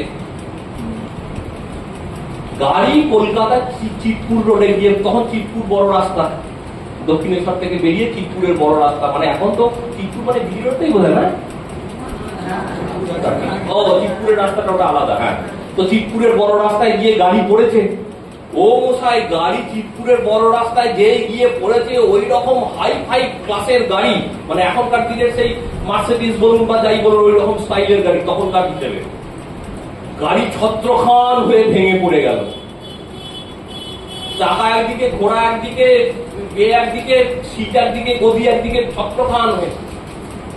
এইবারে মথুর বাবু চিন্তা করুন, কলকাতার মালিক, সে রাস্তায় দাঁড়িয়ে আছে গাড়ি ভাঙা গাড়ি থেকে বেরিয়ে কোন রকমে, ঠাকুরকে নেই দাঁড়িয়ে আছে, থরথর করে রাগে কাঁপছে, গাড়ি কি করে এরকম ভেঙে পড়লো। কোচওয়ানের বক্সম্যান যারা পেছনে গাড়ির সঙ্গে গার্ড যায় তাদের তো অবস্থা খারাপ, গলায় কিনে নেবে তাদের, মানে একদম যা তা অবস্থা তাদের ভয়ে একদম, মানে হাত জোর করে তারা তো ভয় ঠক করে কাঁপছে এরকম করে। ঠাকুর দেখলেন তো এদেরকে তো গুন্ড ছেড়ি করে দেবে মধুর, আর ওরা হাসি দিলে কার কি বলার আছে, রাজা হাসি দিলে কি বলবে। ঠাকুর তখন বলছে, ওগো আসলে হলো কি, আমি দেখছিলাম যে দক্ষিণেশ্বর থেকে যাই গাড়ি নিয়ে বেরিয়েছি, আমি দেখছিলাম রাবণ সীতাকে হরণ করে পুষ্পক রথে করে নিয়ে যাচ্ছে, ঠাকুর ভাবে দর্শন করছেন। ঠাকুরের তো হঠাৎ করে যখন তখন ভাব, পায়খানা করতে বসে ভাব, সমাধিস্থ। মা বলছেন, মা ওই রকম লোক আর একটু দেখাও না দেখি। দক্ষিণেশ্বর থেকে যেই বেরিয়েছেন ঠাকুর ভাবে দর্শন করছেন, এই যে গাড়ি করে যাচ্ছেন যেন পুষ্পক রথে করে মা সীতাকে হরণ করে রাবণ নিয়ে যাচ্ছে। আর জটায়ু সে এসে বীর বিক্রমে সেই গাড়িতে, মানে পুষ্পক রথে আক্রমণ করেছে। রাবণের সঙ্গে বিরাট যুদ্ধ হচ্ছে, আর জটায়ুর নখে ঠোঁটের আঘাতে সেই পুষ্পক রথ ছিন্ন ভিন্ন হচ্ছে। বুঝতেই পারছেন, গাড়িটা না হয় পুষ্পক রথ হয়ে গেল। ঠাকুর তো নিজের মা সীতা, রাবণটাকে তো বুঝতেই পারছেন এইবারে, তো গাড়ি ছিন্ন ভিন্ন। তার ওই দর্শন এমন ভাবে ম্যানিফেস্ট হলো এই জগতে, ওই যে দর্শনটা তিনি ভাবে করছিলেন ওটা এমন ভাবে অভিব্যক্ত হলো, বিকশিত হলো এই জগতে, যে ওই যে পুষ্পক রথ ছিন্ন ভিন্ন করছে জটায়ু, ওই গাড়িও ওই রকম ছিন্ন ভিন্ন হয়ে ভেঙে পড়ে। মধুবাবু বলছে, বাবা তুমি তো বেশ লোক, তোমাকে রাস্তায় বেরোনো যাবে না কখনো, কখন কি ভাবে নেবে তার ঠিক নেই, আর তারপরে এইরকম হবে। একে মধুবাবুকে রাবণ বলে যে মীরা আছে তার, তারপরে এই হচ্ছে ঠাকুরের জীবন। তিনি চাইছেন আমি মানুষ হব, সাধারণ মানুষের মতো আনন্দের ফুর্তি করব, কিন্তু মহামায়া হতে দিচ্ছে না, পা দিলে ধাক্কা খেয়ে ফিরে যায়। তাহলে তার কেন আসা? এই জগতে বাস করা যদি এত কঠিন হয় তার পক্ষে, আমাদের পক্ষে তো আমাদের এইটাই জগৎ, তার পক্ষে যদি এত কঠিনই হয় তাহলে তিনি কেন এসেছেন? এসেছেন ওই একটি কারণে, ধর্মস্য তত্ত্বম নিহিতম গুহায়াম। যে ধর্মের তত্ত্ব গুহায় নিহিত রয়েছে নাম্বার 1, এবং যে ধর্ম সময়ে সময়ে নষ্ট হয়ে যায় সেই ধর্মকে আবার পুনরুজ্জীবিত করবার জন্য। কিন্তু আমরা এ যাবৎকাল যতদিন দেখে এসেছি, যাদেরকে আমরা অবতার বলে চিনি, এই রাম বলুন, কৃষ্ণ বলুন ইত্যাদি, ঠাকুরের সঙ্গে তাদের কোনো মিল নেই। ঠাকুর বলছেন, সেদিন ভোর রাত্রে দেখলাম, কথা বলতেই আছে পড়ে গেলে, সেদিন ভোর রাত্রে দেখলাম খোলটি ছেড়ে সচ্চিদানন্দ বাইরে এলো। খোল মানে নিজের দেহ, সচ্চিদানন্দ বাইরে এলো, এসে বললে আমি যুগে যুগে অবতার। দেখলাম পূর্ণ আবির্ভাব, কিন্তু সত্য গুণের ঐশ্বর্য। এই যে সত্যগুণের ঐশ্বর্য, এই ব্যাপারটি একটুখানি বোঝবার আছে। ঠাকুর মায়ের কাছে কাঁদতেন, মা গৌরনিতাইও লোকের দ্বারে দ্বারে গিয়ে হরিনাম বিলিয়েছিল, আর আমার এমন শরীর পালকি ছাড়া দুপা চলতে পারি না।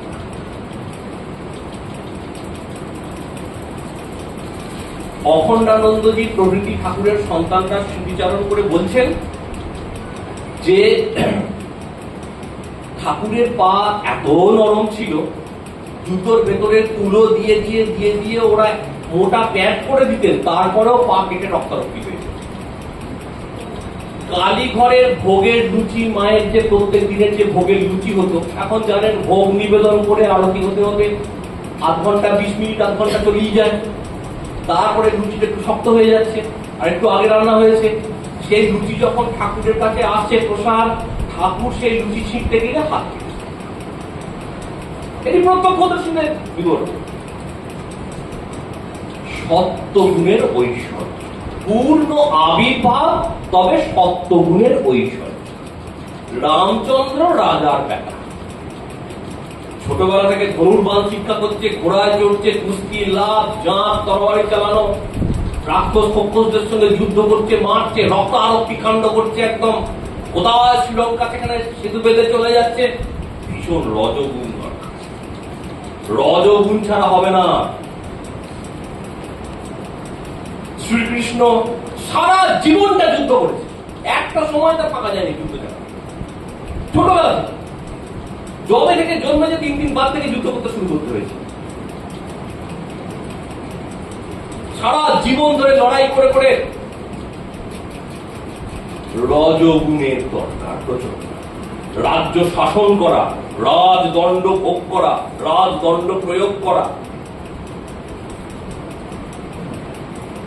ঠাকুরের ক্ষেত্রে নেই। চৈতন্যদেব ব্রাহ্মণ সন্তান, যুদ্ধ বিগ্রহ করতে হয়নি, কিন্তু চৈতন্যদেবের অন্ততপক্ষে এইটুকু রজগুণ ছিল যে তিনি ন্যায়ের বিরাট পণ্ডিত ছিলেন। তর্ক বিতর্ক, বাদ বিতণ্ডা, জল্প, এইসব করতে গেলে প্রচন্ড রজগুণ দরকার। তর্ক হচ্ছে, যুক্তি চলছে, ন্যায় শাস্ত্র, এবং অন্ততপক্ষে পায়ে হেঁটে একবারও গোটা ভারতবর্ষ ঘুরেছে। ওই রকম রজগুণ চৈতন্যদেবের ছিল। ঠাকুর বলছেন আমার এমন শরীর পালকি ছাড়া 2 পা চলতে পারে। পূর্ণ আবির্ভাব, তবে সত্যগুণের ঐশ্বর্য। এই হচ্ছে এইবারের ভগবান। কি দেখালেন, কোনটা দেখাননি? ধর্মের তত্ত্ব যে গুহায় লুকোনো রয়েছে, গুহা মানে আমাদের সাধারণের বোধগম্যের অতীত, কোনটা দেখাননি? ব্রিটিশ পিরিয়ড, মানুষ ধর্মভ্রষ্ট, ঠিক আজকের যুগে যেরকম, এর থেকেও ভয়ঙ্কর অবস্থা খারাপ ছিল। এই যে বললাম, বাঁ হাতে জল খাবে না ডান হাতে জল খাবে, কোন বারে বেগুন খেতে হবে আর কোন বারে খাবে না, ব্যাস এই নিয়ে, এই হচ্ছে ধর্ম পালন, এই হচ্ছে ধর্ম। কোন দিনে পটল খেতে আছে না খেতে নেই, বেগুন খেতে আছে না খেতে নেই, কি বার কি তিথি, আর এই ব্যাস এই ধর্ম। ঈশ্বর ভক্তি প্রেম কিচ্ছু নেই, শুকনো কচকচানি, এই হচ্ছে ধর্ম। এই আমরা আস্তে আস্তে দেখছিলাম, একটা দুর্গার মূর্তি সাজিয়ে দিয়েছে ওই রহরা বাজারে, ড্রেনের উপরে একটা মাথা বেঁধে দুর্গার মূর্তি একটা সাজিয়ে দিয়েছে, একটা ফুল দিয়ে সাজিয়ে দিয়েছে, ব্যাস। আর সামনে 4টে লোক সব পাঞ্জাবি টাঞ্জাবি পরে সেজে বুঝে দাঁড়িয়ে আছে। এই হচ্ছে আমাদের ধর্ম, এসব হচ্ছে রাক্ষসের ধর্ম। অপরকে দেখানো, ওই যে ঠাকুর বলছেন না, দুর্গা পুজো করা বন্ধ হয়ে গেল বাড়িতে, কেন? দাঁত পড়ে গেছে। দাঁত থাকলে দুর্গা পুজোর অষ্টমী নবমী পাঁঠা বলির মাংসটা খেতে পেত, এখন দাঁত পড়ে গেছে, মাংস খাওয়া বন্ধ হয়ে গেছে, দুর্গাপুজো বন্ধ। এই হচ্ছে ধর্ম আমাদের। দেখাতে হবে লোককে পুজোর সঙ্গে ভক্তি, প্রেম, নিষ্ঠা, মা ছেলের সম্পর্ক কিছু নেই, দেখানো শোবাজি। আর এই ইন্টারনেট, ইউটিউব আমাকে সব লোকেরা দেখায় বা কেউ কেউ কিছু পাঠায়। ইদানিং কালে তো যা শুরু হয়েছে, আমি কিন্তু যারা বক্তারা রয়েছেন, আপনাদের রয়েছে, যদি কারোর অন্ততপক্ষে এইটুকু সেন্স হয়ে থাকে, গ্রো করে থাকে, এইসব ইউটিউবের ভিডিও এখন আসছে, সেদিনে দেখানো আমাকে কয়েকজন এইসব লোকেরা দিচ্ছে, মায়ের ছবি দিয়ে দিচ্ছে, ঠাকুরের ছবি দিয়ে দিচ্ছে, দিয়ে বলছে 11/11 এই ভিডিওটা যদি আপনার কাছে এসে থাকে তো আপনার ভাগ্য। এরকম দেখেছেন আপনারা? খবরদার ওইসব ভিডিওতে ক্লিক করবেন। তারপরে 1136 এই মন্ত্রটি বললে জীবনের সব দুঃখ কষ্ট থাকবে না। এগুলো সব সমস্ত স্ক্যাম। আমি কিন্তু আপনাদের ক্লিয়ার বলে দিচ্ছি, যদি আপনারা ঠিক ঠিক ভক্ত হন তো আপনার জীবনে আরো বেশি দুঃখ থাকবে। খুব চলতি একটি কথা আছে, আপনারা ছোটবেলা থেকে শুনেছেন, আবার মনে করিয়ে দিচ্ছি।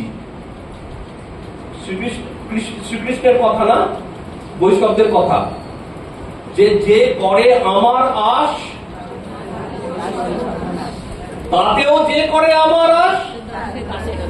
তো সুতরাং ভক্ত হলে কিন্তু দুঃখ কষ্ট অবধারিত। ভক্ত না হন, বড় বড় বেশ দিব্যি ঘুরবেন, 2 নম্বরই করে বেড়াবেন, লোকেদেরকে ঠকিয়ে বেড়াবেন, কিছু যায় আসবে না।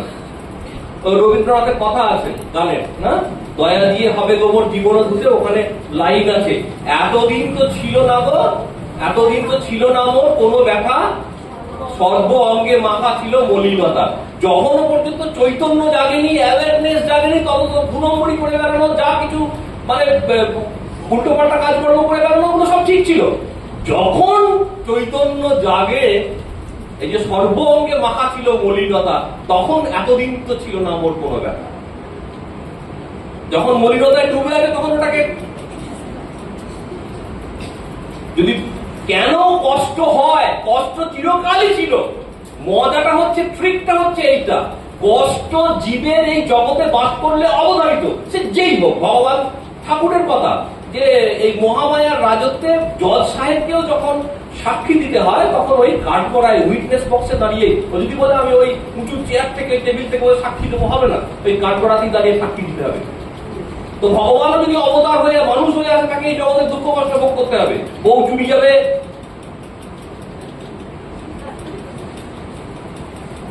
কিচ্ছু করবার নেই, মহামায়ার নিয়মই এইরকম। মজার ব্যাপার,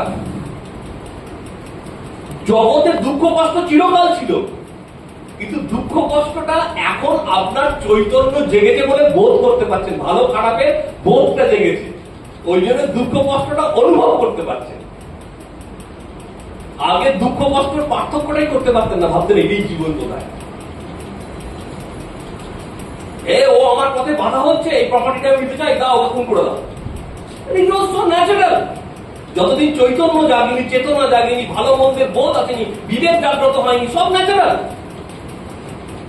কিন্তু যখন ওই বিবেকটা জাগে ভালো মন্দের, তখন দুঃখ কষ্টের বোধটা জাগে, ভালো মন্দের প্রভেদটা, বিবেকটা জাগে। ওই জন্য ভক্তদের বেশি কষ্ট বোধ হয়। যত আপনি উঁচুতে উঠবেন, স্বামীজির সখার প্রতি কবিতা দেখবেন, বলছেন যে যত উচ্চ তোমার হৃদয়, তত দুঃখ জানিও নিশ্চয়। কিন্তু যে ঠিক ঠিক ভগবানের ভক্ত, হৃদিবান নিঃস্বার্থ প্রেমী, কিন্তু যে ঠিক ঠিক ভগবানের ভক্ত, তারপরেও সকলের প্রতি প্রেম সে ছাড়বে। কেন? সে নিজের ইষ্টকে, নিজের প্রিয়কে, নিজের আত্মাকে সকলের মধ্যে দেখতে পাইছে। দুঃখ কষ্ট চিরকালই ছিল, নতুন করে কিছু আসেনি আপনার কাছে। হয় কি, তো ঠাকুর অবতার হয়ে এসছেন, কি করেননি? যে বেদ বেদান্ত আমাদের শাস্ত্র, ঋষিদের প্রচারিত যে শাস্ত্র এতদিন ছিল, ওই শাস্ত্র আপনারা জানেন কিনা জানি না, আমরা যখন গবেষণা করি তখন ওই গবেষণা, যখন মনে করুন 20 বছর আগে গবেষণাটি কেউ করেছে, একটি গবেষণা তখনই কালজয়ী হয় যখন ওই গবেষণাটাকে আমরা নতুন করে রিরান করাই, রিভ্যালিডেট করতে পারি। আবার 50 বছর আগে হয়েছে বলে আজ হবে না সেটা কথা নয়। যদি হয়, যদি দেখা যায় যে ওটা আবার নতুন করে হচ্ছে না, তাহলে ওটা গবেষণাটা ঠিক ছিল। ঠাকুর যত বেদ বেদান্তে যত রকম ভাবে ঋষিরা গবেষণা করে ঈশ্বর, একদম কথাটা কিন্তু মনে রাখবেন, ঋষি মানে গবেষক, ঋষি মানে ঝুঁকিওয়ালা কোনো দাড়িওয়ালা কোনো লোক নয়। সেই হিসাবে আইনস্টাইনও ঋষি, আর্যভট্ট ঋষি, আপনিও ঋষি। আমাদের যে সমাজে চলে বিজ্ঞান ও ধর্ম রচনা লেখো, বিজ্ঞানের সঙ্গে ধর্ম কোনোদিন মেলে না, এসব মূর্খের কথা। কেননা এটা ভারতবর্ষের সিনারিওই নয়, এটা হচ্ছে ইউরোপের সিনারিও, যেখানে খ্রিস্টানিটির সঙ্গে বিজ্ঞানীদের লড়াই ছিল, বিজ্ঞানীদের ধরে ধরে পুড়িয়ে মারত। ভারতবর্ষে একটা ইতিহাস কোনদিন দেখতে পাবেন না। এখানে আর্যভট্ট বলুন, বরাহমিনী বলুন, শ্রীধরাচার্য বলুন, লীলাবতী বলুন, সব ঋষি আমাদের কাছে তারা। এখানে বিজ্ঞানের সঙ্গে ধর্মের কোনোদিন কোনো সমস্যা ছিল না। এটা ইউরোপে হতো। মনে করুন গ্যালিলিওর কথা, কোপার্নিকাসের কথা, টলেমির কথা, ওই ইউরোপের মধ্যযুগের ইতিহাসে যারা গবেষণা করেছে, খ্রিস্টান পাদ্রীরা, পোপেরা তাদেরকে ধরে ধরে পুড়িয়ে মেরেছে। ওটা ওখানকার সমস্যা, এখানকার নয়। ওই বেদ বেদান্তে ঋষিদের যত গবেষণা ঠাকুর নতুন করে সমস্ত করলেন।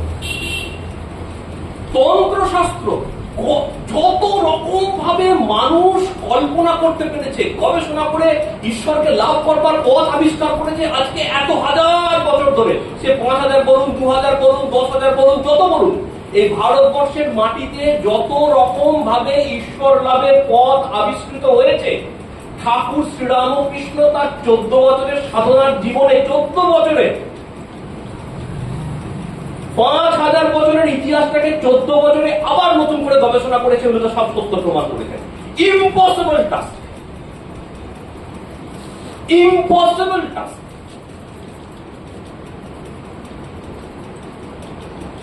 মানে এটা কল্পনা করা যায় না। Impossible is too small. এই বিশেষণটা অত্যন্ত ছোট পড়ে যায়। Impossible is also an understatement. এটা হয় না।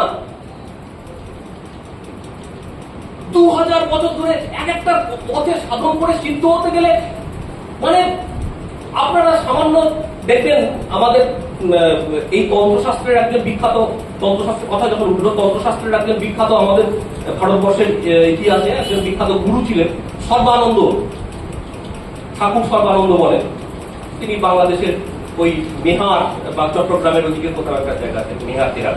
তো ওইখানে সর্বানন্দ তিনি সর্বোল্লাস তন্ত্র রচনা করেছিলেন। তিনি সিদ্ধ হতে তার 10 জন্ম লেগেছিল। তারপরে তিনি বিরাট মহাপুরুষ, তন্ত্রের গুরু তিনি।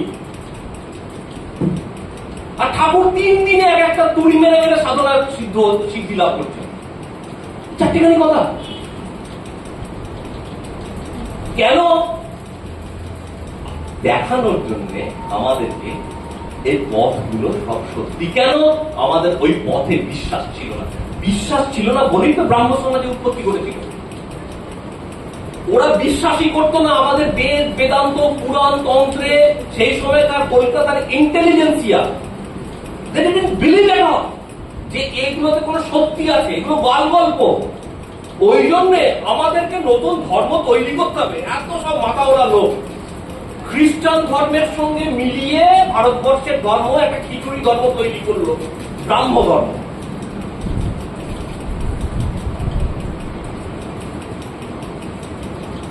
ঠাকুর ওই বটতলায় বসে বসে, মশা অন্ধকার কেঁচো সাপের মাঝখানে বসে বসে ওই যত বেদ বেদান্ত পুরাণে দেখি সত্যি কিনা যা বলা আছে ঠিক কিনা সব গবেষণাগুলোকে এক করে রাখা।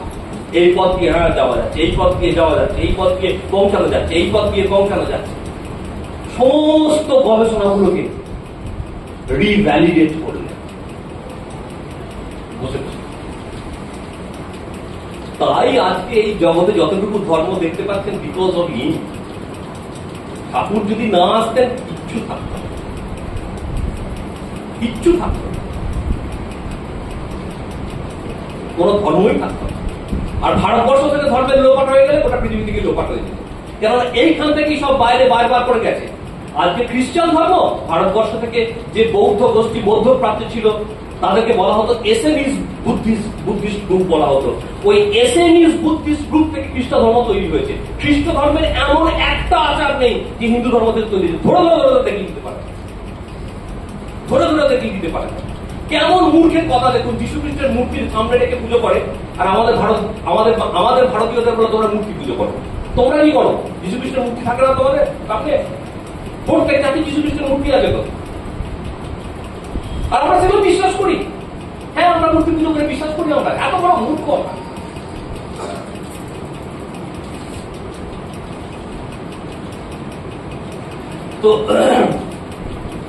তো এটা কোনো বিয়ে কথা বলা হচ্ছে না, যুক্তির কথা বলা হচ্ছে।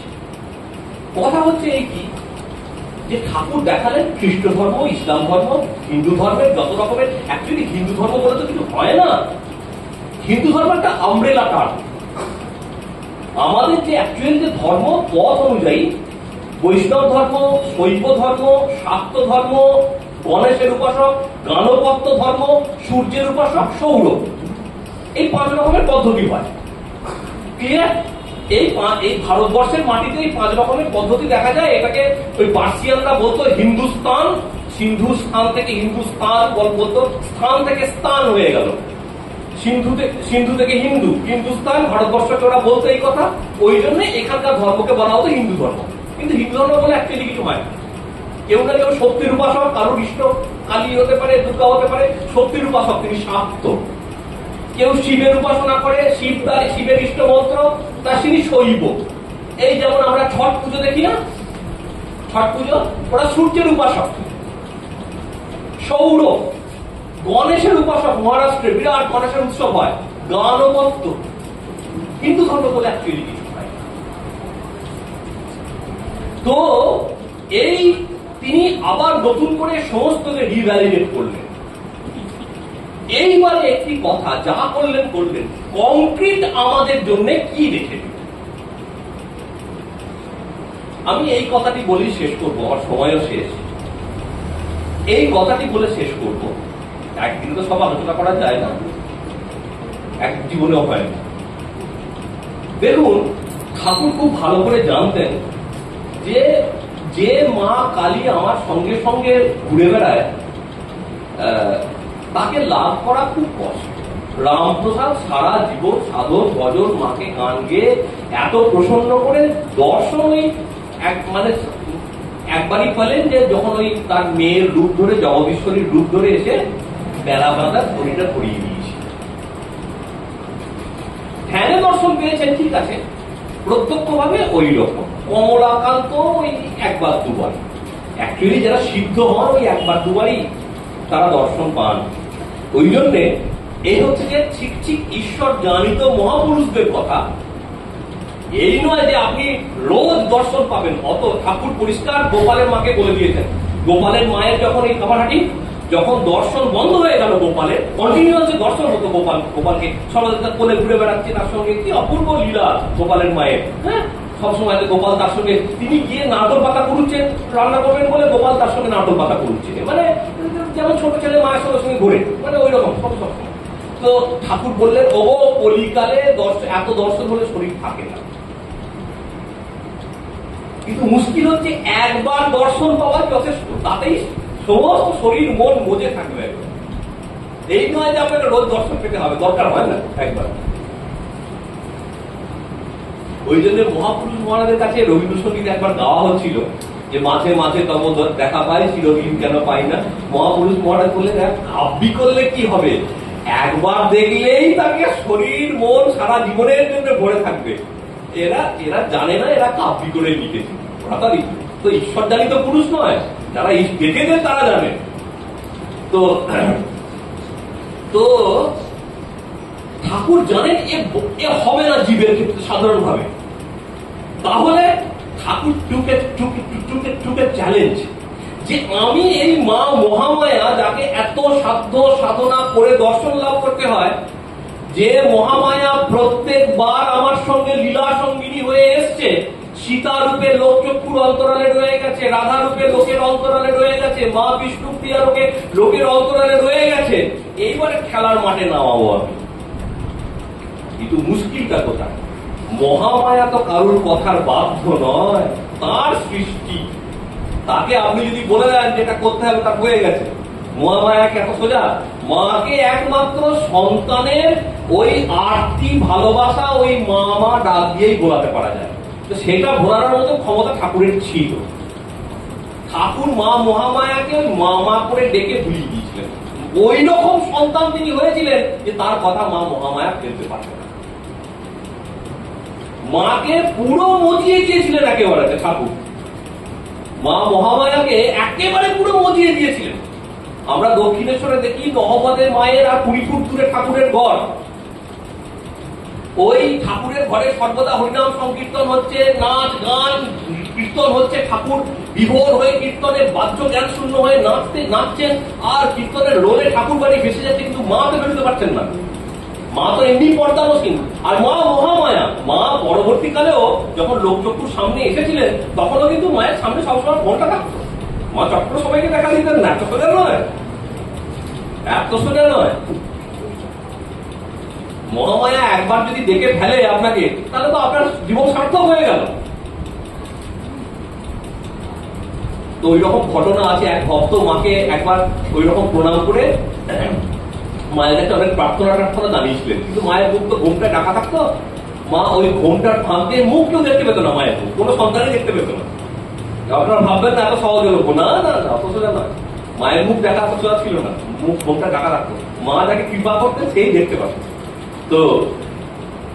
তো ওই মা শুধু ঘোমটার ফাঁক দিয়ে তার দিকে তাকিয়েছিলেন আর চোখে দিয়ে। তারপরে মা তো তাকিয়েছেন, সে লোক তারপরও প্রার্থনা জানিয়ে যাচ্ছে। তখন মা বললেন, বাবা তুমি মাস্টারের কাছে যাও, মানে মহেন্দ্রনাথ গুপ্ত মাস্টার মশাইয়ের কাছে। তো ওই মাস্টার মশাইয়ের কাছে গেলেন যে আপনার কাছে মা আসতে বলেছেন। কেন আসতে বলেছেন? না আমি মায়ের কাছে এরকম প্রার্থনা জানাচ্ছিলাম ইত্যাদি। আচ্ছা 5 মিনিট হলে আপনি বলবেন না তো? তো আমি মায়ের কাছে এরকম প্রার্থনা জানাচ্ছিলাম, তো এত কিছু ইয়ের জন্য, এই দুঃখ কষ্ট ইত্যাদির জন্য। তো মা তখন বললেন যে তুমি মাস্টারের কাছে যাও। মা বললেন, মাস্টারমশাই বললেন যে মা তোমাকে এইরকম বললেন, তুমি মা তোমাকে আর কিছু বলেননি? না আর তো কিছু বলেননি। তুমি কি দেখলে? তুমি তখন কি করছিলে? কি দেখলে? মা কি করছিলেন? না একবার দেখলাম ঘোমটার ফাঁক দিয়ে আমার দিকে তাকিয়েছিল, একটুখানি দেখেছিলাম। মাস্টারমশাই হাততালি, তবেই তো হয়ে গেল। গানের কথা তুলে বলছেন, সদানন্দ সুখে ভাসে যদি শ্যামা ফিরে যায়। তুমি এই অর্থটা, মায়ের ওই চাউরির অর্থটা বুঝতে পারোনি, ওই জন্য বোঝানোর জন্য তোমাকে আমার কাছে পাঠিয়ে দিল। তোমাকে মা কৃপা করে দিয়েছেন। তো ঠাকুর জানতেন যে আমাদের পক্ষে সম্ভব নয়। একবেলা ভাত না খেলে ব্যাস হয়ে গেল, প্রেশার লো হয়ে যায়। তো ঠাকুর বললেন, এই মহামায়াকে তো আমি একদম মাটির ঘরে ধানের বস্তা পিছনে মাছের খুঁটির ধারে বসে দাওয়ায় পা ঝুলিয়ে জয়রাম বাটিতে বসিয়ে দিয়েছে। যে মা মহামায়া সর্বদা অন্তরালে থাকে ঠাকুর একদম তার ওই সন্তানের ভালোবাসায়। ঠাকুর মা কেন এই কাজটি করেছে? ঠাকুর চলে যাওয়ার পর কখনো এটা হয়নি কোনো অবতার লীলা। এই প্রথমবার মা জনসমক্ষে এসছেন, প্রথমবার মানে সোজা কথায় মাঠে নেমেছেন IPL খেলতে, আর নেমেই প্রথম ম্যাচে তো একদম ম্যান অফ দ্য ম্যাচ মা। এখন তো সত্য কথা বলতে গেলে কি, সাধু থেকে গৃহস্থ থেকে সবাই যদি ভোটাভুটি হয় তো মাই তো ভোটে জিতে যাবে একদম। ঠাকুর তো ধারে কাছে আসবে না ভোটে। তো একেবারে ঠাকুরের তো ওই কি বলে যেন ওটাকে, ওই টাকাও বাজেয়াপ্ত হয়ে যাবে সব, তো ভোটে হেরে যাবে। তো যে মহামায়া কোনোবার জীবের সামনে আসেনি, তাকে ঠাকুর টেনে নিয়ে বসিয়ে দিলেন জয়রাম পাটির ইয়েতে, দাওয়ায়। কেন? আমাদের, যাকে এত সাধ্য সাধনা করে লাভ করতে হয়। আর মা কি করছেন? জয়রাম বাটির ওই মাটির দাও উঠোন থেকে ফুটে কাপড় ইটের টুকরো তুলছেন। কেন? সন্তানেরা আসবে, ভক্তরা আসবে, তাদের পায়ে আঘাত। কল্পনা করা যায় যিনি এই সবকিছু প্রসব করেছেন, সেই মহামায়া কেন করছেন? একটি মাত্র কারণে, এরা ঠাকুরের সন্তান। মা ঠাকুরের কাছে এমন ভাবে বিকিয়ে গেছেন, এরা ঠাকুরের ভক্ত। মা তাদের পায়ে আঘাতও লাগতে দেন।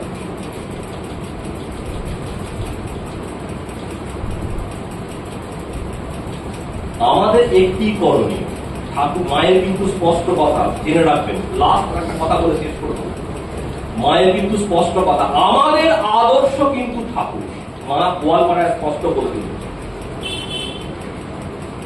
আমাদের আদর্শ। যতক্ষণ আপনি ঠাকুরকে ধরে রাখবেন, মা একদম আপনার পায়ে কাপড় কি লাগতে দেবেন, পরিষ্কার কথা একেবারে। অবশ্য এতটাও নয়, মানে আমি যেটা বলছি, মা সবাই মায়ের সন্তান, কিন্তু মা ভালোবাসেন কেন? আপনার আমার ভেতরে ঠাকুরকে দেখতে পান বলে মা ভালোবাসেন। কেন মাকে যখন প্রশ্ন করা হচ্ছে ঠাকুর কিভাবে দেখো, মা বলছেন প্রতিভাবেও দেখি, সন্তান ভাবেও দেখি। মা তার প্রিয় সন্তান শ্রীরামকৃষ্ণকে আমাদের ভেতরে দেখতে পান, তাকে আমরা ডাকি বলে, ভালোবাসি বলে। সেই মা তার প্রিয় সন্তানের প্রতি স্নেহবশত আমাদের প্রতিও স্নেহশীল।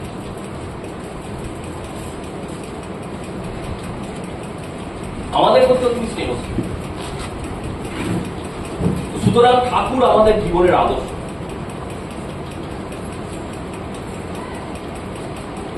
শেষ কথা, যতবার সীতা হয়ে এসেছেন, অশোক বনে কি করেছেন? বসে বসে রাম নাম জপ করছেন, রামের মূর্তি ধ্যান করছেন। অবতার হয়ে যখন আসেন, ভগবানের ওই রূপটি ভয়ঙ্কর। যে নাম নিয়ে তিনি লীলা করেন, নামটি ভয়ঙ্কর শক্তি সম্পন্ন। ওই নাম জপ করে জীবের মুক্তি হবে, ওই রূপ ধ্যান করে জীবের মুক্তি হবে। মা মহামায়া যিনি বদ্ধ করেছেন জীবকে, তিনি স্বয়ং সেই নাম জপ করে, সেই রূপ ধ্যান করে তুমি জীবকে দেখিয়ে দিচ্ছেন, তুমি এই ধ্যান করো, এই নাম জপ করো, আমি স্বয়ং মহামায়া হয়ে এই রূপ ধ্যান করছি, এই নাম জপ করছি, তুমি করলে আমি তোমাকে। রাধা হয়ে এসে কৃষ্ণ কৃষ্ণ করেছেন, বিষ্ণুপ্রিয়া হয়ে এসে হরিনাম সংকীর্তন, একবার হরিনাম মানে ইয়ে করে হরে কৃষ্ণ নাম জপ করে একটি করে চাল রাখছেন। সর্বদা মা বিষ্ণুপ্রিয়া হরে কৃষ্ণ নাম জপ করেছেন, চৈতন্যদেব যে নাম সবাইকে দিয়েছেন। কেন? এই নাম জপ করে জীবের মুক্তি হবে। মজার ব্যাপারটা হচ্ছে এইটা, এর আগের রামের মুক্তি কেমন আমরা জানি না, রাম কেমন দেখতে, সব ইমাজিনারি মুক্তি, কল্পনার আকার। কৃষ্ণ কেমন ছিল আমরা জানি না, কল্পনার আকার। চৈতন্যদেব কেমন ছিল আমরা জানি না, কল্পনার সব। কিন্তু যে রূপ নিয়ে তিনি লীলা করেছেন এই ভগবান, মা এই কথাটি বলেছেন, মানুষগুলি এখনকার কিরকম বুদ্ধিমান, যে ভগবানের ছবি থেকে পর্যন্ত খুলে রেখে দিয়ে। আপনারা মনে প্রাণে বিশ্বাস করুন, এই ঠাকুর মা স্বামীজির ছবি দেখা মানে স্বয়ং ভগবান। এরপর থেকে বলবেন না কাউকে যে আমি ঈশ্বরকে দেখি, বুক ঢুকে বলবেন হ্যাঁ আমি ঈশ্বরকে দেখেছি।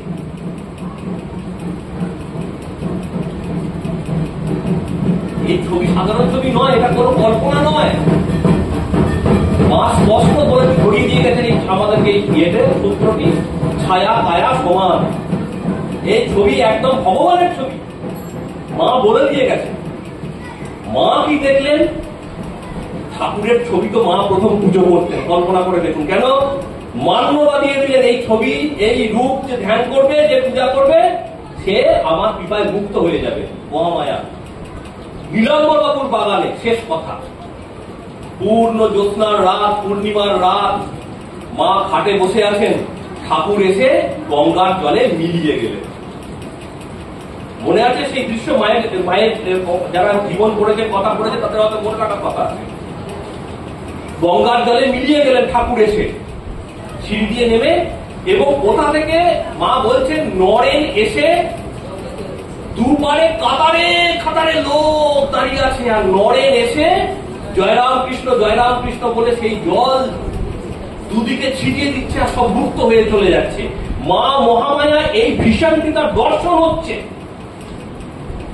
যিনি এই জগৎ তৈরি করেছেন, যে বলা আকৃষ্ট মোহায়া অস্মিন মহামোহ মহে কাটা, এই মোহ, এই অজ্ঞানতার অন্ধকার যার সৃষ্টি, তিনি যদি এই ধরিয়ে দিয়ে যান, এই রূপ ধ্যান করে, এই নাম জপ করে মুক্তি হবে,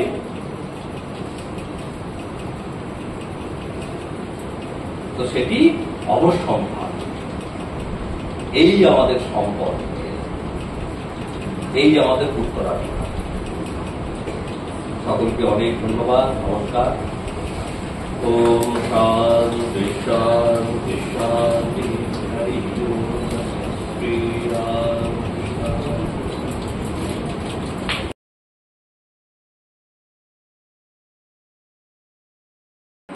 এখানে উপস্থিত সকল বড়দেরকে আমার প্রণাম জানিয়ে এবং ঠাকুরমা স্বামীজির চরণে আমার প্রণাম জানিয়ে আমি আমার আজকের নিবেদন শুরু করছি। আমার আজকের প্রথম নিবেদন সুবোধ সরকারের লেখা কবিতা বেলুন।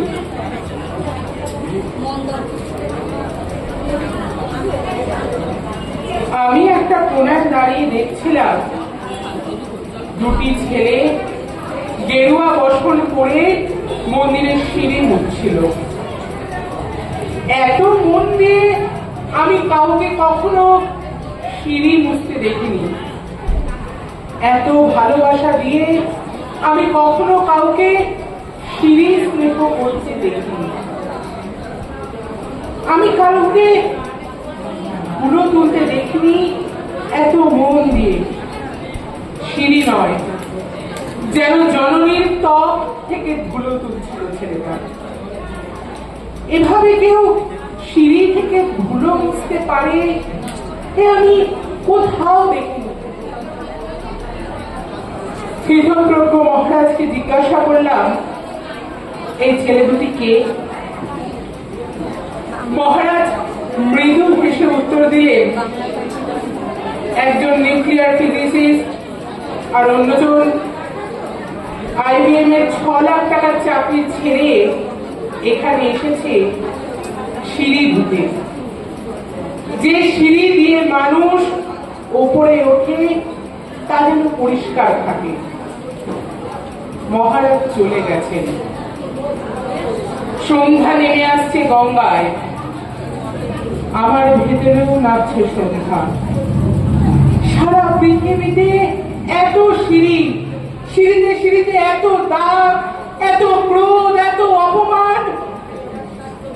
আরতি শুরুর আগে মনে হলো, যে সিঁড়ি মুছতে পারে না সে কোনোদিন মানুষের চোখের জল মুছতে পারবে না।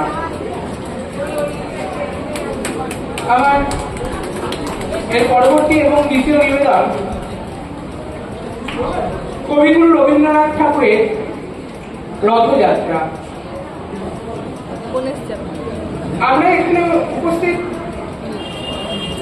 সকলেই জানি, ভগবান আমাদের হয়তো সামনাসামনি সবসময় দর্শন দেন না। কবির লেখাতেও এখানে সেই কথাই ফুটে উঠেছে। শুরু করছি রবীন্দ্রনাথ ঠাকুরের রথযাত্রা। রথযাত্রার দিন কাছে, তাই রানী রাজাকে বললে, চলো রথ দেখতে যাই। রাজা বললেন, আচ্ছা। ঘোড়াশাল থেকে ঘোড়া বেরোলো, হাতিশাল থেকে হাতি, ময়ূরপঙ্খী যায় সারে সারে, আর বলল হাতে সারে সারে সিপাহী সামনে দাস দাসী দলে দলে পিছে পিছে চলল। কেবল বাকি রইল একজন। রাজবাড়ির ঝাঁটার কাঠি কুড়িয়ে আনা তার কাজ। সর্দার এসে তাকে বললে, ওরে তুই যাবি তো, আয়। সে হাত জোর করে বললে, আমার যাওয়া ঘটবে না।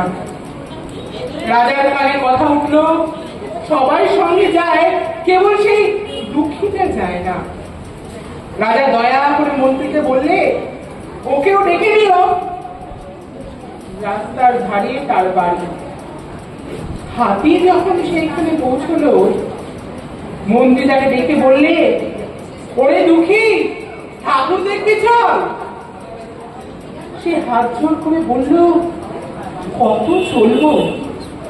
ঠাকুরের দুয়ার পর্যন্ত পৌঁছায় এমন সাধ্য কি আমার আছে? মন্ত্রী বললে, তবে তোর উপায়? তোর ভাবে কি রথযাত্রা দেখা ঘটবে না? সে বললে, ঘটবে বই কি, ঠাকুর তো রথে করেই আমার দুয়ারে আসেন। মন্ত্রী হেসে উঠলে, বললে, ওরে তোর দুয়ারে রথের চিহ্ন কই? দুঃখী বললে, তার রথের চিহ্ন পড়ে না। মন্ত্রী বললে, কেন বলতো? দুঃখী বললে, তিনি যে আসেন পুষ্পক রথে। মন্ত্রী বললে, কই রে সেই রথ? দুঃখী দেখিয়ে দিলেন, তার দুয়ারের দুই পাশে দুটি সূর্যমুখী ফুটে আছে। নমস্কার।